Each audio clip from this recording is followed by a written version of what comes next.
सूखी खांसी वो खांसी है जो गले या सांस की नाली में जलन की वजह से होती है। इसमें बलगम नहीं निकलता बल्कि गले में खारिश, चुभन या खुश्कपन के एहसास दिलाती है।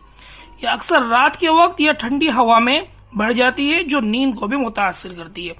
आइए मैं करीब करके आपको नुस्खा दिखा देता हूँ। खांसी खुश्क, इसमें आपको क्या लेना है, बरक पालक 2 तोला घोट कर मिश्री मिलाकर पिलाएं। मुद्दतों की खांसी भी इंशाल्लाह दूर हो जाएगी। यह मैं हकीम कमीरुद्दीन साहब की किताब है जिससे ये नुस्खा लिया गया है। अल्हम्दुलिल्लाह बड़ा ही मुफीद नुस्खे हैं और आप इस नुस्खे को इस्तेमाल करें और फायदा हासिल करें।